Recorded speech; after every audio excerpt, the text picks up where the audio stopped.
क्या खाना एक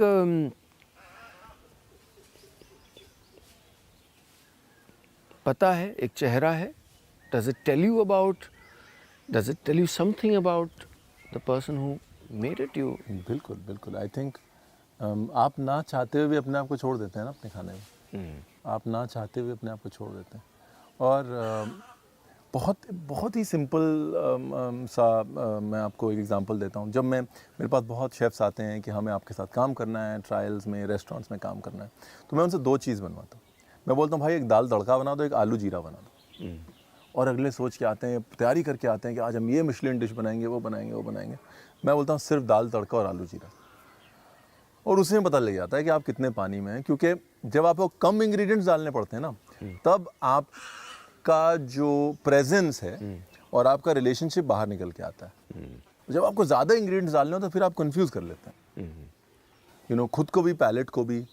सो एक तो मैं हमेशा कहता हूँ किसी को भी, अगर आपको किसी को भी देखना है कि वो कितना अच्छा खाना बनाते हैं या कितना खाने के साथ सधे हुए हैं, तो आप दाल तड़का और आलू जीरा बनवा लीजिए बस। वो दाल, क्योंकि आलू जीरे में क्या है, आपका हल्का सा जीरा है, हींग है, आलू है, नमक है, नींबू है और अपना धनिया है, बस इसी में है जो भी है। तो वहीं समझ में आ जाएगा कि भाई ये है। तो and that's why food it's a reflection. और दूसरी चीज़ ना, आप चाय बनवा लीजिए, क्योंकि और हम लोग को ही समझ में नहीं आता। हम लोग काम सीखते थे तो हमारे उस्ताद जी बोलते चलो चाय बनाओ। हमें लगता था देखो जब ज़रूरत की काम है, जब मतलब का काम है तो चाय बनाने भेज दिया। अभी जब देखने वाली चीज़ है तो बोले चाय बनाओ। अब हम कह तो सकते नहीं, चाय वाय बना लाते थे। बट बाद में आप रियलाइज़ करते हैं कि चाय बनाने में भी हाथ का इतना फ़र्क आया था ना। आप 2 लोगों को सामने रखिए और बोलिए देखो भैया ये पत्ती है, ये 50 ग्राम पत्ती है, 100 ग्राम 500 ग्राम आपका दूध है, ये है, सेम दे दो, यही बर्तन है, यही चूल्हा है, सेम नहीं बनेगी चाय। बिल्कुल बिल्कुल। बिकॉज यू गेट अस, आप रिएक्ट, चाय में क्या है, आप रिएक्ट करें। हाँ खुशबू आ गई, उतनी काली हो गई, अभी डाल देता हूँ। अच्छा खुशबू, आप मिनट से नाप के भी बना दीजिए, सेम नहीं बनेगी। तो you are reacting to what's going on, right.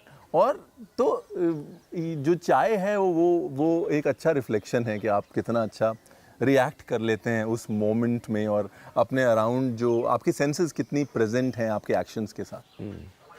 तो अब वो चीज़ें समझ में आती हैं। खैर वो तो खैर इसलिए भी करते थे कि काम ना, मतलब जल्दी ना सीखे। But again I think you take back the good things.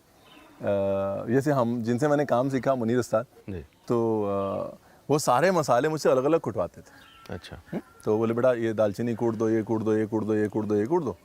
उसके बाद जब मसाले मिलाने का टाइम आता था, अब वही मसाले हैं, अब अलग अलग प्रोपोर्शन में मिले तो अलग अलग, कि ये निहारी का बन गया, ये गलौटी का बन गया, ये डोरे का बन गया, ये अपना काकोरी का बन गया।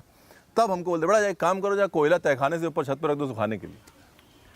अब अब आपने इतनी मेहनत करी, हर मसाला अलग कूटा है, अब जब बारी है एल्केमी की, चीज़ों को मिला के और जादू क्रिएट करने की, तो आप कह रहे हैं यार ये तो हो जाती है, but again you know I think. और हमें बहुत, एक बार हमने बोला हमें नहीं काम नहीं करने का। उस्ताद जी कहते क्या हो गया? हमने बोला आप बताते ही नहीं कुछ, अभी तक हम चूल्हे पे नहीं चढ़े हैं, ये नहीं वो नहीं है। 16-17 साल की उम्र थी उस समय। तो उन्हें हम कहते हैं कि बेटा तुमको एक कहानी सुनाते हैं। अब लखनऊ में जो है लेसन ऐसे ही आते हैं ना, कोई सीधा सीधे कुछ नहीं बोलता। तो कहते हैं ऐसे एक ठूंठ था, नवाब साहब के घर में एक ठूंठ था। तो एक रकाबदार आए, बोले हम आपको दाल खिलाएंगे 1 साल बाद, तो लेकिन ये ठूंठ के नीचे बैठ के खाइएगा। अच्छा। तो बोले ठूंठ में छाँव वाँव नहीं है क्या? हम नवाब हैं, दस्तरखान में अंदर बावली के बगल में बैठ के खाएंगे? बोले नहीं, आप ठूंठ के नीचे बैठ के खाएंगे? बोलिए हाँ ठीक है खा लेंगे। वो नवाब जर fascinated with good food, right. तो फिर कहते हैं और पूरे 2:15 पे आइएगा, ना 1 मिनट पहले ना 1 मिनट बाद में, ठीक है। तो नवाब साहब बोले चाहिए क्या? बोले रोज़ एक सोने की अशरफी, ठीक।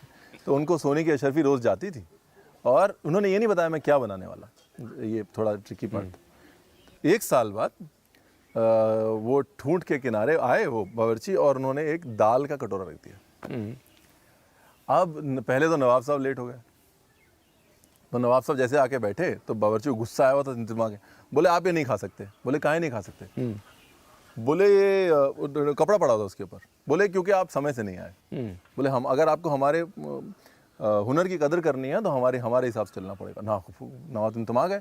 फिर उन्होंने कपड़ा उतारा तो उसमें दाल। तो कहीं 1 साल हमने 365 अशर्फी दी, तुम बना के लाए दाल। उन्होंने क्या किया, पीछे से ठूंठ पड़ा था, ऐसे ठूंठ पे फेंकी दाल और चले गए और उसको अरेस्ट करवा दिया बेचारे बावर्ची।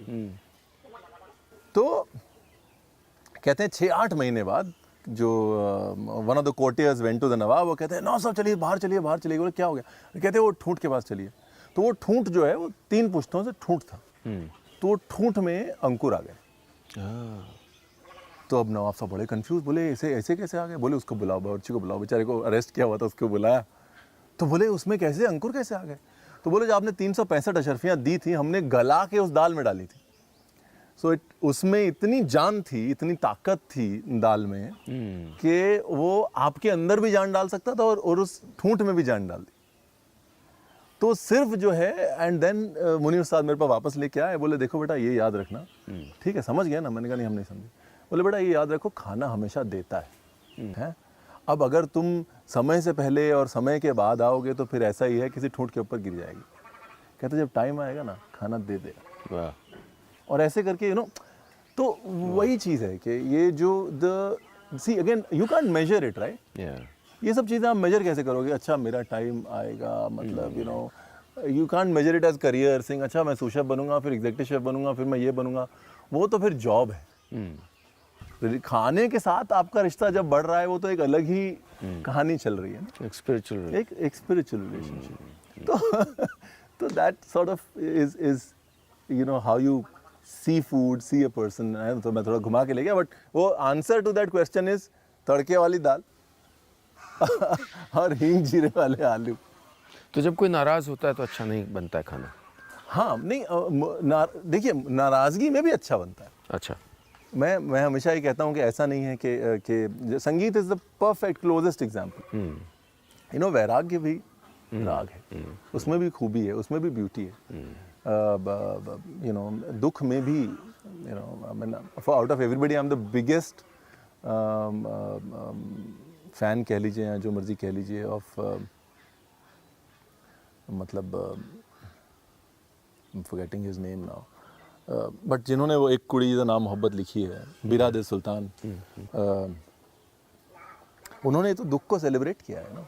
तो कहने का मतलब ये है कि बटालवी साहब, शिव कुमार बटालवी साहब, तो if your relationship with food will always create, there is a beauty in that creation, and you can't insult food because you are angry. You can reflect that anger in food, but you can't insult it. खाना जलाना, नमक ज़्यादा करना, वो तो एक amateurish relationship हो गया ना फिर।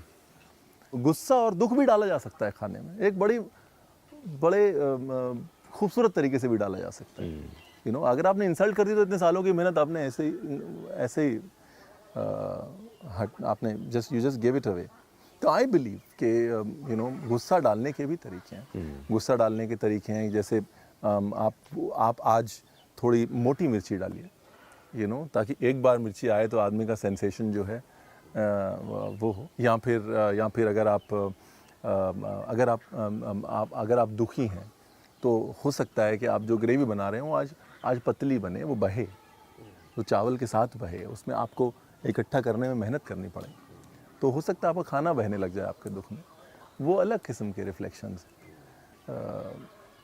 तो, और ये दिखता है, ये हमारी, like you said, the women of the family have this art.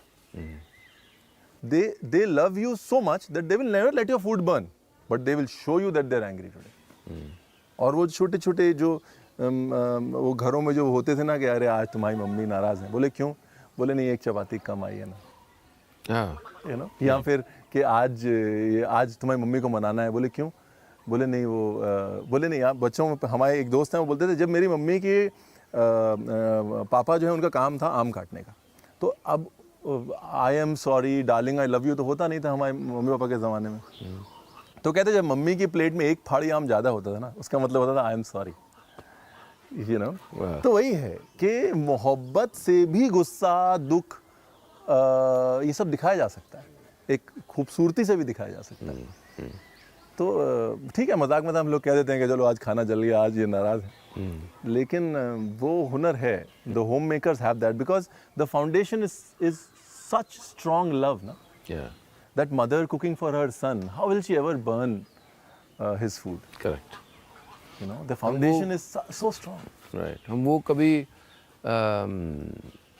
या वो कभी नहीं दिखाती जो चाकू से निशान आ गए होंगे जगह जगह हाथों पे या कुछ कट जाता है या. बिल्कुल बिल्कुल. मुझे याद है मेरी बीजी होती थी ना, जी. तो वो जब वो चुन्नी ऐसे बलेटती थी, मतलब ऐसे लपेट लेती थी, तो इसका मतलब आज हाथ जल गया. जल गया.